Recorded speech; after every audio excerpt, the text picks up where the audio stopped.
नमस्कार दोस्तों, आपको हमारे YouTube चैनल शिव शक्ति में आपका स्वागत है। हम आपके कल्याण के लिए रविवार व्रत की विधि बताने जा रहे हैं। आप ध्यान से सुनें। भारत में व्रतों का बहुत प्रचलन है। सभी जाति एवं श्रेणी के स्त्री पुरुष एवं मुक्ति साध्य व्रतों से लेकर कई दिनों तक के अत्र अनादिक को त्याग कर न कष्ट साध्य व्रतों को बड़ी श्रद्धा तथा विश्वास से करते हैं। इनका फल तथा महत्व प्रायः सभी को ज्ञात है। मनुष्य मात्र के कल्याण के लिए व्रत संसार सागर से तार देने वाली प्रत्यक्ष नौकाएं हैं। सभी रोगों के निवारण है तो सभी मनोकामना की पूर्ति तथा आयु की वृद्धि के लिए रविवार को भगवान सूर्य का व्रत सर्वोपरि है। सूर्यदेव निरंजन निराकार ज्योति स्वरूप परमपिता परमात्मा की प्रत्यक्ष मूर्ति है, जो चंद्रादि ग्रहों तथा अन्य तारागणों को प्रकाशित करते हैं। शास्त्रकारों ने ग्रह नक्षत्रादि सभी को परमपिता परमेश्वर का अंश बतलाया है। इस कारण ग्रह कष्ट न हो, इनके निमित्त व्रत जप दान पूजा का विधान है, जिनके द्वारा मानव मात्र दैविक भौतिक तापों से छुटकारा प्राप्त कर सुख और शांति का लाभ प्राप्त करता है। रोगों के दमन के लिए सूर्यवार रविवार या इतवार का व्रत श्रेष्ठ है। विधि पूर्वक व्रत करने से क्षय जलोंदर उपदंश छत्र क्षय कोढ़ अग्निमांद असाध्य प्राणांतक रोग निर्मूल नष्ट हो जाते हैं और अस्थायी आरोग्य तथा स्वास्थ्य का लाभ होता है। कायिक वाचिक मानसिक और सत्संग जनति पाप महापाप रविवार व्रत के प्रभाव से दूर होते हैं तथा सुख धर्म यश का लाभ होता है। सप्ताह में 7 ग्रह सूर्य चंद्र भौम गुरु शुक्र और शनिवार यथाक्रम से सूर्य उदय से सूर्य अस्त तक रहा करते हैं। तिथियों के मान में परिवर्तन क्षय और वृद्धि हुआ करती है, किंतु वारों के मान में ऐसा नहीं होता। वार मान सर्वदा एक सा रहा करता है।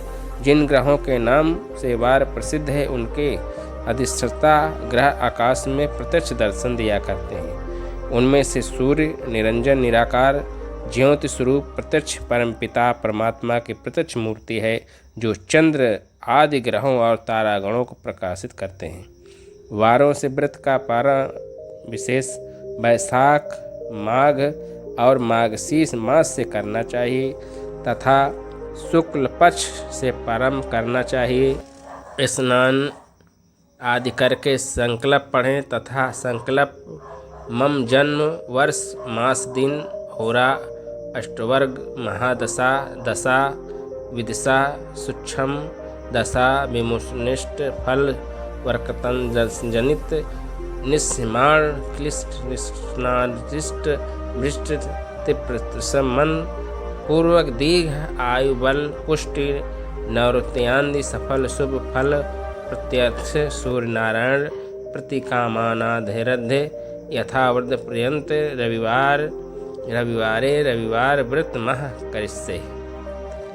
इस प्रकार से व्रत करके उद्यापन करने से ब्राह्मण को विद्या, क्षत्रिय को राज्य, वैश्य को धन, शूद्र को सुख, अपुत्र को पुत्र, कुमारी को पति, रोगों को आरोग्यता, बंदी को मुक्ति और अर्थार्थी को आशा फल की प्राप्ति होती है।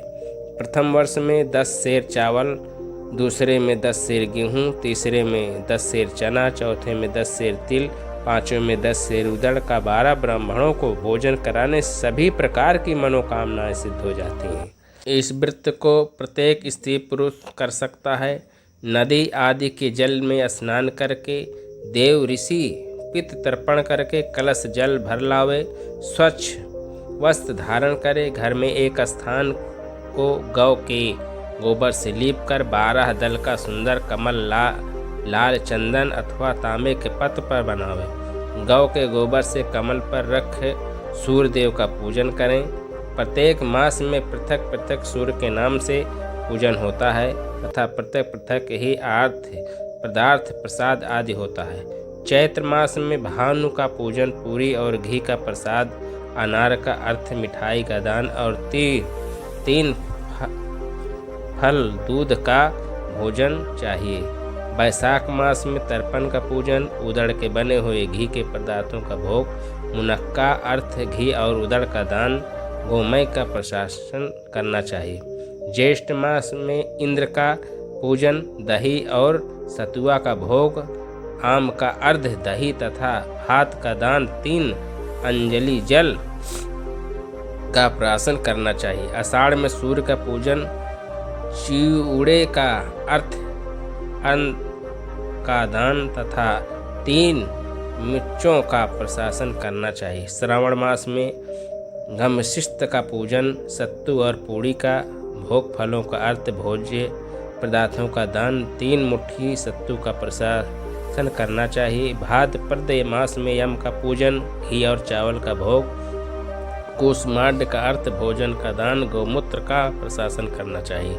अश्विन मास में हिरण्यरेत सूर्य का पूजन, शक्कर का नैवेद्य, दंडिम का अर्थ चावल शक्कर का दान, 3 फल खंड का प्रशासन करना चाहिए। कार्तिक मास में दिवाकर का पूजन, खीर का नैवेद्य, केला का अर्ध खीर का दान और खीर का भोजन करना चाहिए।